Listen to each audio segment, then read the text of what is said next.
I'm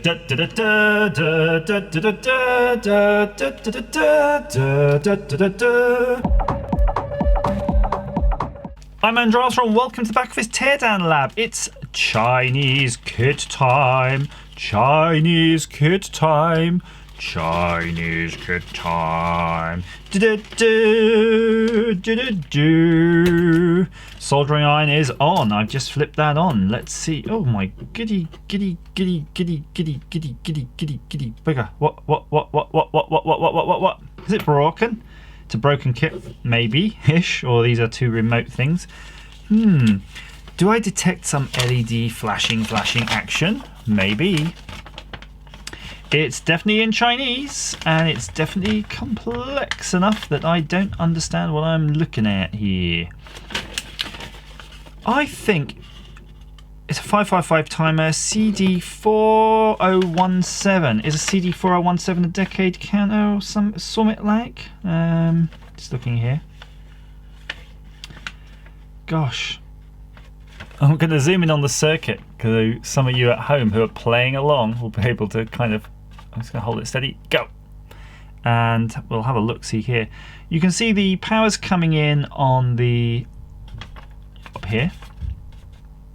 Through that, what is that?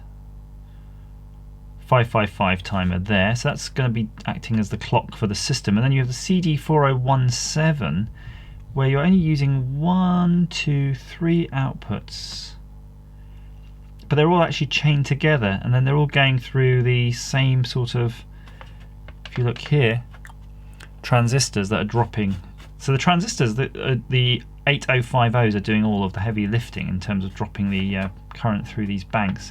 You can see they're just basically 4 chains running in parallel. So I'm guessing here they're using, this thing is acting as some sort of buffer really, and I don't know why they need so many outputs. I mean, maybe they need a certain number of them to be able to drive that transistor high enough, because there might only be a certain limited output voltage. I mean, I don't know what you're going to need. You're probably 1 volt maximum to hit that, but then you've got this these R2 and R3. It's a mystery. I guess we don't really care though, do we, when we're putting these together, because we'll just keep throwing all the parts in and hoping it'll work at the end of it. Unusual, this kit, because it doesn't actually have the IC holder we're so used to having, and of course the PCB has been snapped, which is a little bit annoying. So maybe what we'll do is we'll just kind of, I think I want to repair the PCB first because it's kind of easy to do. No, don't worry about that, we'll do that after. Let's just crack on, shall we? We'll worry about repairing the PCB after we've stuffed all the other components. And look at the legs on that thing. Look at the pins on that. That's certainly had a bit of abuse, so we're just going to straighten them up with the edge of this PCB. That's okay, don't you worry. We'll take good care of you here. You're in safe hands. Don't show it anything else I've ever done, ever. You'll only startle it. Right, that was quite nice. It's in. I don't know really. It's kind of useful for debugging when they give you the sort of IC holders, because if you've watched some of these before, there actually has been on occasion times when it has failed, and it has actually turned out to be one of the ICs. So we're not going to be able to debug this one. If it fails, we're just going to stop. Got a bit of solder. Let's just crack on, get some solder in there. 1, 2, 3. Now, last night I did a little experiment on a PC to test my airflow, and I let off one of those smoke bomb things for testing chimney flues in here. And I woke up with the most awful kind of welder's flu. And being a reasonably experienced welder, I do know the symptoms of it, and I do know what causes it. And that smoke gets into kind of all your eyes and your eyelids and irritates that whole area. And that probably causes tensions in your brows and sinuses, and then you're pretty unhappy. So doing this so soon after that is kind of throwing caution to the wind. But you know, I'm willing to take that risk for you who are bearing with me because you're interested in, do I purchase this Chinese kit of rubbish? What else have we got? So we've got some easy stuff here. We've got this nice variable resistor. And I'm always happy when I've got to put things down that don't have, you know, values like resistors, because it takes me ages to work them out. And I know, guys, some of you are screaming at me on Twitter, this is what they are, how come you haven't learned it? You know, I haven't learned it, and I'm just never going to learn it. I'm that old now. I don't think I'm really ever going to change. These transistors are identical, so that's pretty convenient for us. So we just pop those in. You know, sometimes you just got to realise, is it beneficial for that person to be the way they are? You know, so if someone's got a really bad memory, I've got pretty bad memory for numbers, names, why would they want to do that? Why would they want to be like that? If they could change, perhaps they would. Perhaps they've already tried learning mnemonics and little tricks, you know, like when I meet somebody for the first time, I repeat their name 200 times internally, and then look like a nutter because I'm not actually paying any attention to what they're saying. Or do you just go with it? You know, you wing it. If you need to know someone's name, you'll figure it out. Really, how embarrassed is somebody when you ask them their name? Sorry, I forgot your name. What? You forgot my name? Nah, they never do that. Right, electrolytic capacitor, nice and easy. We're getting to the end of the easy stuff, I sense. Although there are a few diodes. Can't really go too far wrong on the diodes. So I'm really curious though what those diodes are doing. Why has it got 3 of them? And why diodes? Because I would have thought that they're using the diodes to sort of drop the voltage a bit, but then they're using 3. I'm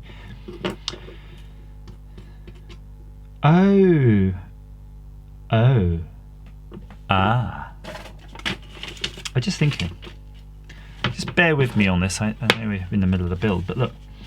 The 555 timer is triggering this, right? And every time this 555 timer pulses, it's going to switch. This is like a decade counter. So the first pulse will be on 0, second pulse 1, so it'll be tick, tick, tick, tick, tick, tick, tick, tick, tick, tick, tick, tick, like that, right? So if you've got these chained together, when it's on 0, if you've got the diode here, it can power through, drop this down, and these 2 other diodes are stopping the current from this going back into this chip and probably causing this to get confused. So what this is really doing, it's affecting the duty cycle. So it means on tick 0 it's on, tick 2 it's off. Sorry, tick 0 it's off, tick 1, tick 0 it's on, tick 1 it's off. So it's going on, off, on, off, on, off, on. Do you see what I mean? It's using every other one. So these will have an equal pattern of strobe. That's all it is. So these will just be doing like a. In fact, they won't. It'll be like a. We'll see now. It'll be like a police one, I bet you. Like the left one will flash and then the right one will flash. That's my guess anyway. Let's just crack on. I'm having a bit of a brain fart there. Because when you think about it, I think that is kind of how the police ones go, don't they? They sort of don't just flash left, right, left, right. I think that might be ambulance, fire engine domain. They definitely have a different type of strobing. That's my theory and I'm sticking to it anyway. We're going to find out. And if I'm wrong, please, you know, think of a suitable punishment for me. A punishment, you know, more suitable than me just having to be me on a daily basis. Right, let's crack that. Oh, that's a bugger. Did you see that? It just dropped. You probably didn't notice, but it just slipped right through.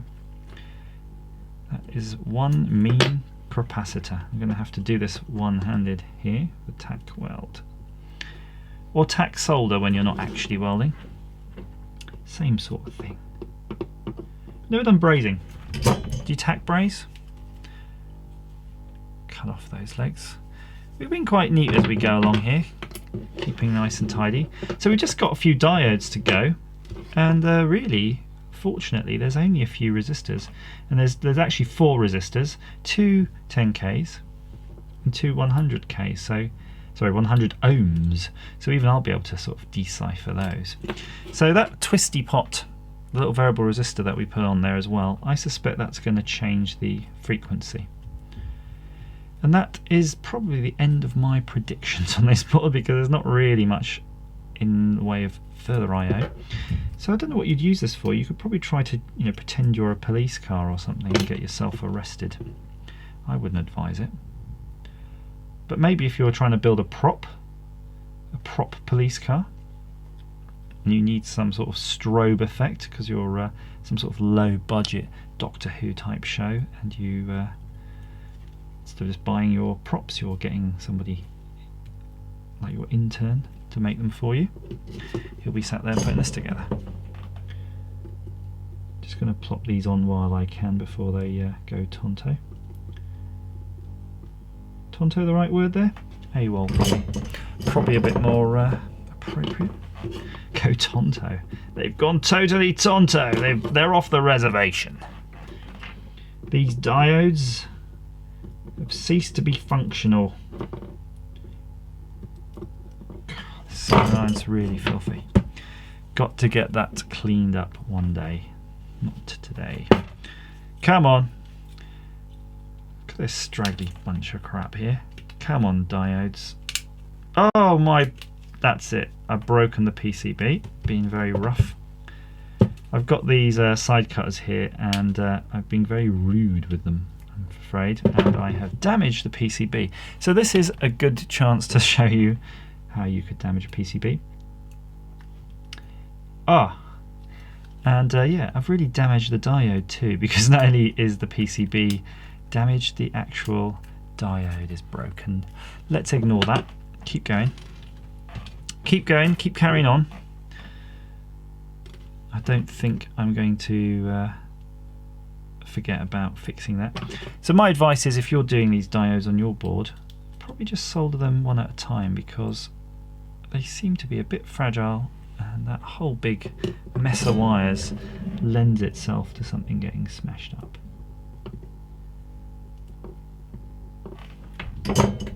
So I know you're wondering, why isn't he freaking out about that? Well, one, I've got better things in my life to freak out about, but two, you'll be able to easily repair that. It's not a problem.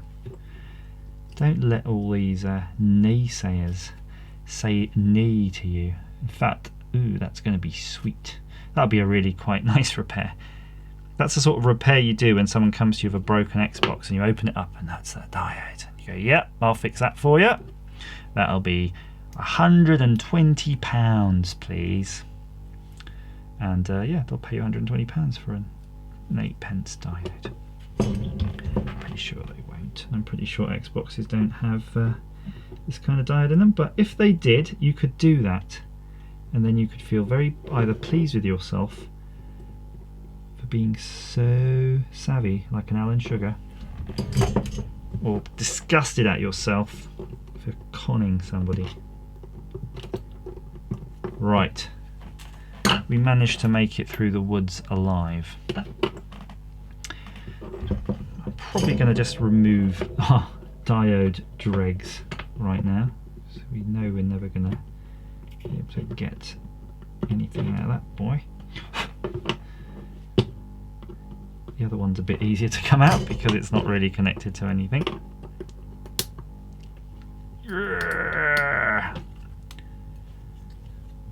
Come on.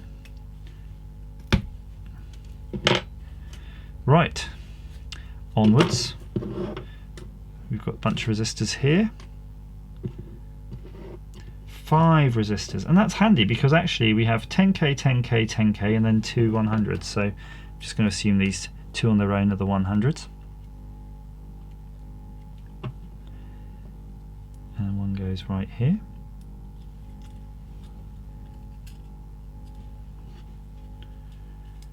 Splay those legs out. Splay those legs. Now, I understand from some of the comments that some of you apparently just listen to my videos when you're trying to sleep at night. So I don't know if that's a good thing or a bad thing. I would hope to be keeping you engaged, but I'm going to be fair as well, because I do the same thing sometimes. I like to put on my favourite sort of YouTube channel sometimes when I'm feeling a bit, feeling my insomnia kicking in, and Just leave it running in the background because it's pleasant. Like listening to a warming Radio 4 show at 1 AM. Well, I think actually 1 AM is too late, right? They've already played that that weird thing where it's like Bay of Biscay 47 automatic. The sort of shipping report. 10k, let's pop that 10k in there. Come on. God. Through hull. Once you sort of go to surface mount, and I do advise you try that, this seems so slow by comparison. You get so quick at whipping things across with the sort of tweezers, that you never want to go back to through hull. Once you go, I can't think of us. Once you go surface, you never go hull. Yeah, that flows well. We do have an opportunity with that diode actually, because with that missing diode,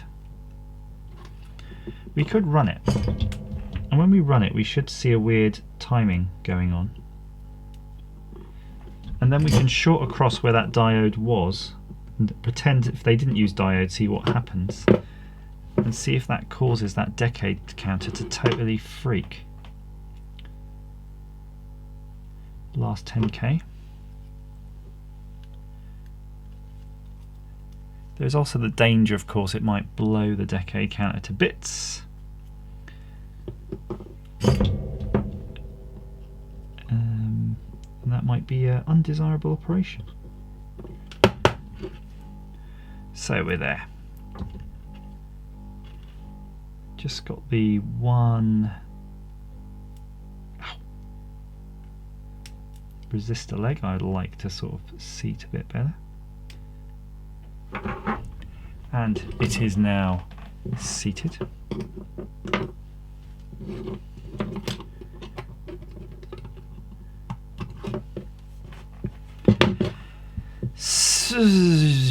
So everything apart from our diode is in. So LEDs, I think we have to just go for all of one colour on each side, otherwise that would kind of be a bit crazy and pointless.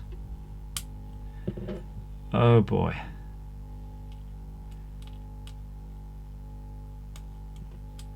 I think we got about 30 of these, do we? How many is on each run? Make sure you get these the right way when you do this. Otherwise you'll have to modify the connections between the boards slightly. Sort of change the polarity around. No, it's 24 LEDs.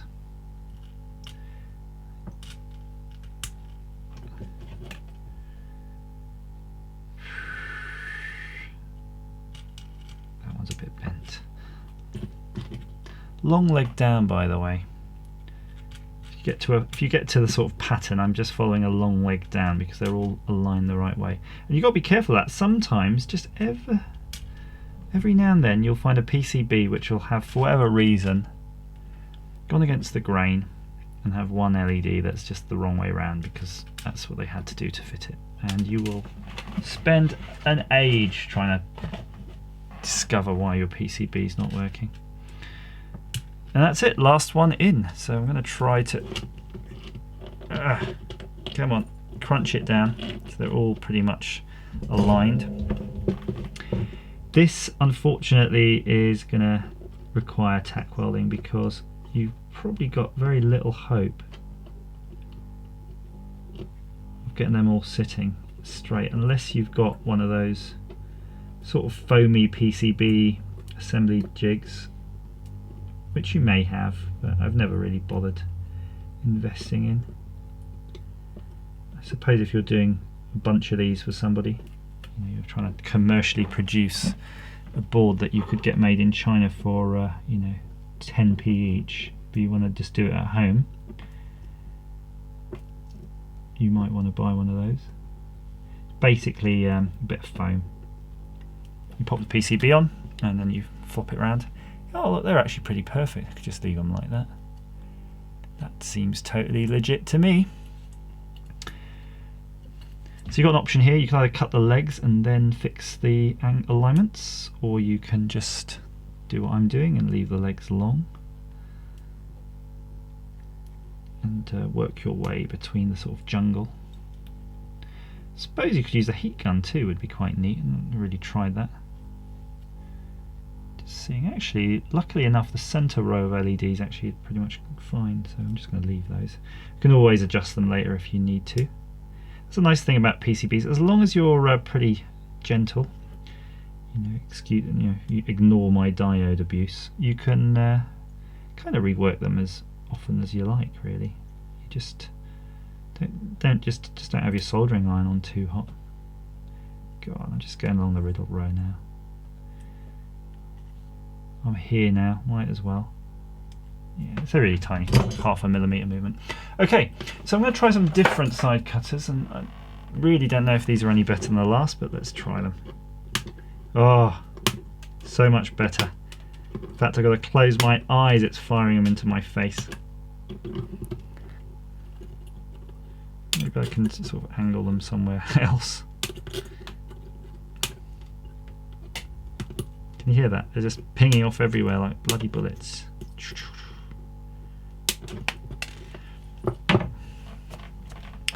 Good. Get rid of the last bits and pieces. That one wasn't such a clean cut. But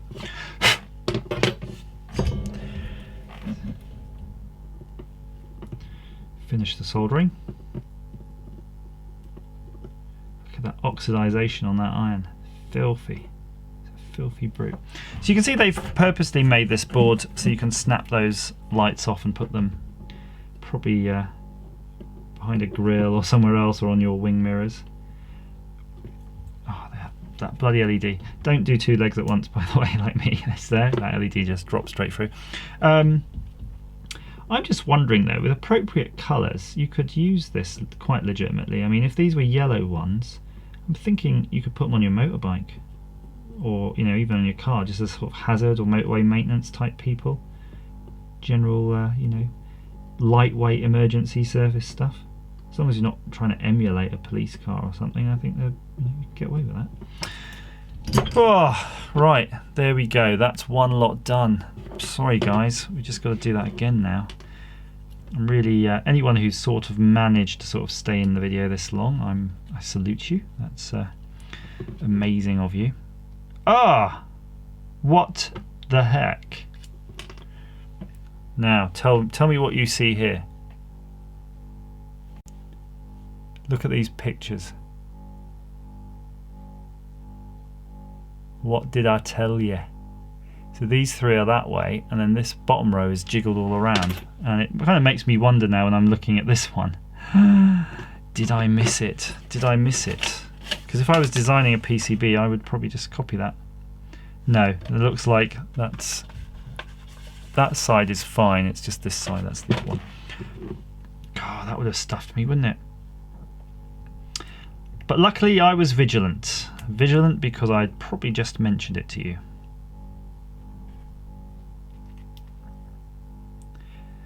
So that's the two odd ones. Let's just get those in now, because that'll prevent us from screwing this up afterwards. God, I imagine this is going to be quite a long video by the time we're finished here. So you've got good value for your money here. Money being free, of course, but probably about half an hour video. I'm gonna estimate. But no, I think I'm gonna estimate wrong, because the camera's telling me we've been at it for 24 whole minutes. Just try to time myself, see if I can get this done quicker. Okay, long leg up. Go. So any of you out there in the internet land put together any interesting kits recently? Because I get a lot of messages about the kits, but I kind of think people are living vicariously through me. They're like, they're just enjoying the kits, but without having to actually build them themselves. And I think that's fine. I think that's the world we live in now. I watch a lot of people playing computer games that I like to play, but just can't be bothered to play. And I say I don't have time to play those games, but I clearly have time to watch somebody else playing a game, so why couldn't I just play that game? Because I'm lazy. We're all a bit lazy. Let's be truthful. Right. There we are. Well, look, I kind of feel that they're really cranked down hard now, that they are probably going to be quite straight, but how can we do this one-handed? Soldering iron doesn't want to know. So filthy now. Come on, give me a blob of solder.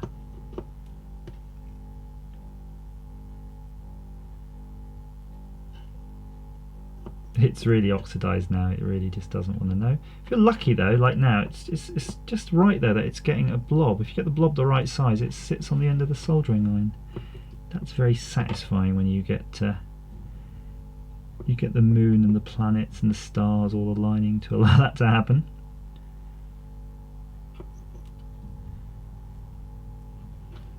Ow!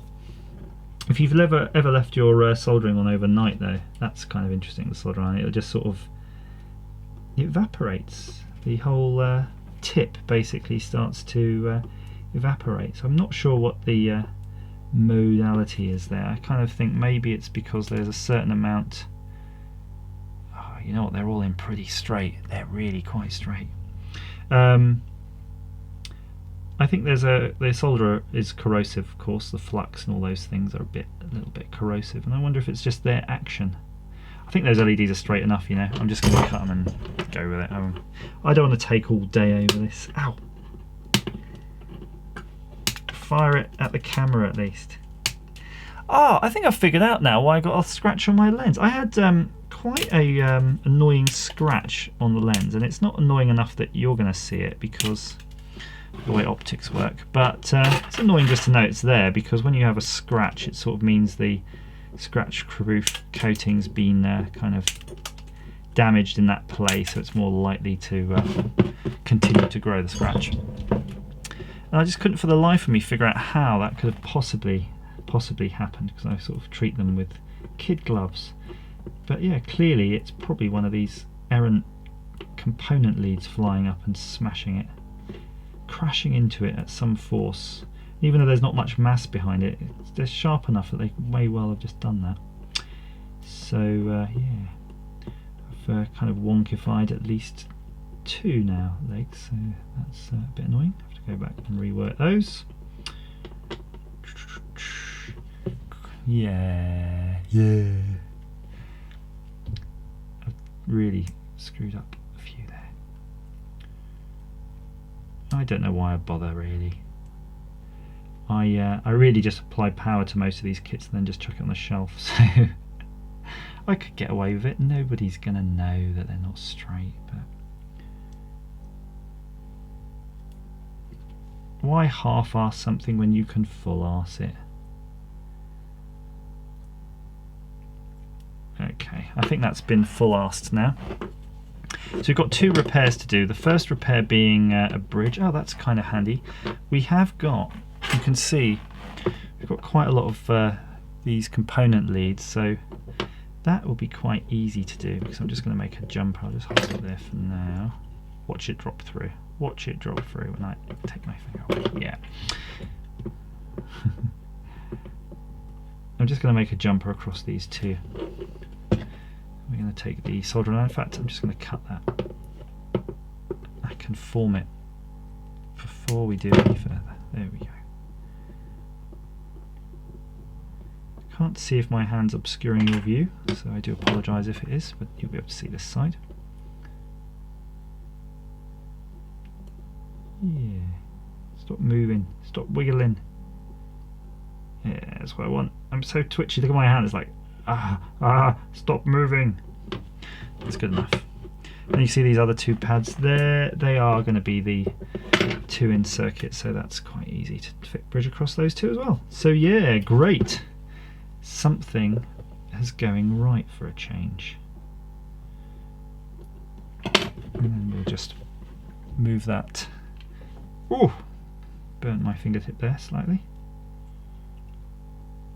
I think that'll do. That'll be Reet canny.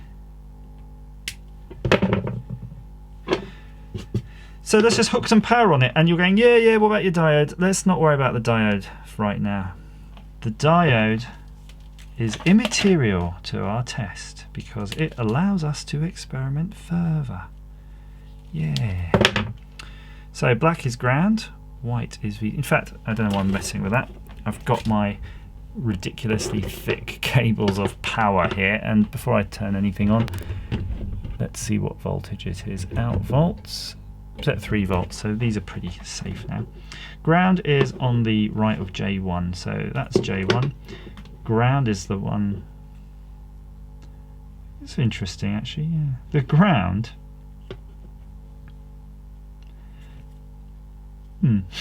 This massive sort of ground plane is actually VCC, which is kind of weird. To my eye, it just looks wrong. They're devoting a lot of ground type plane to the VCC there, which is a little unusual.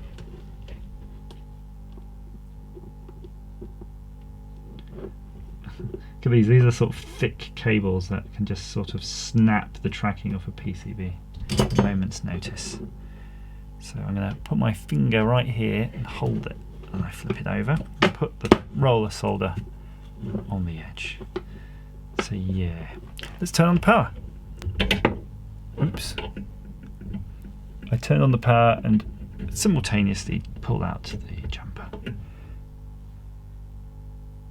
Okay. Did you see that? Did you see that?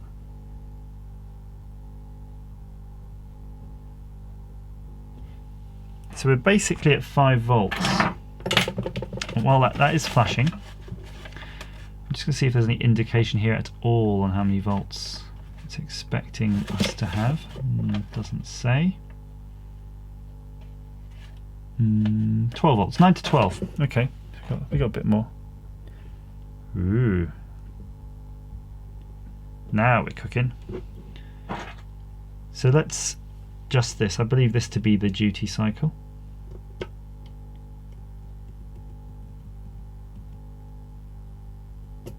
So slower.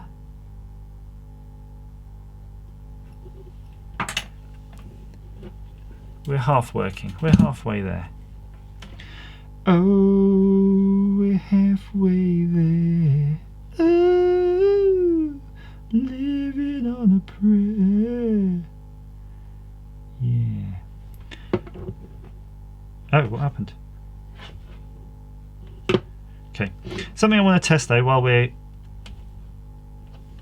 It's a bit sensitive to touch, isn't it, this circuit?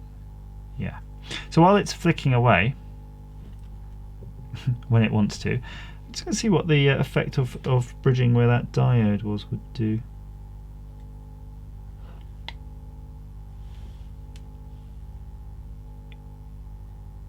Yeah, you see that? It fills out that gap. I kind of suspect you don't need a diode in there. I think you could just bridge it across. Now, more of my concern though is to do with this other side not firing at all. So just having a quick look to see what could be wrong with that. We look at the circuit diagram, shall we?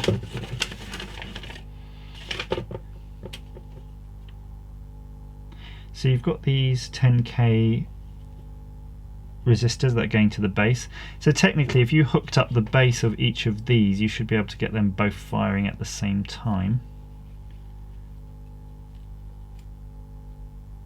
And it's kind of a duplicated circuit. I don't really want to break my tweezers.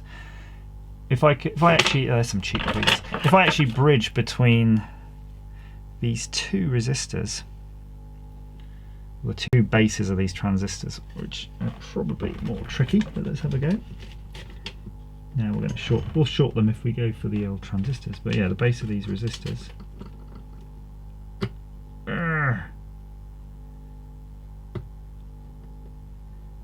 I'm not seeing this side at all firing off.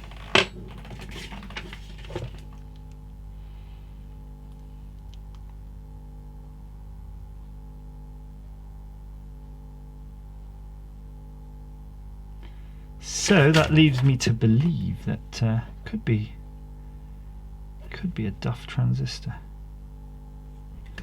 Let's touch it up slightly while we're here.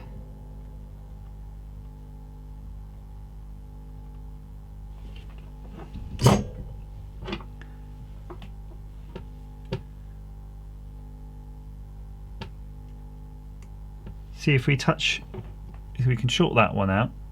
But if we do the same on this side, we're not getting anything at all.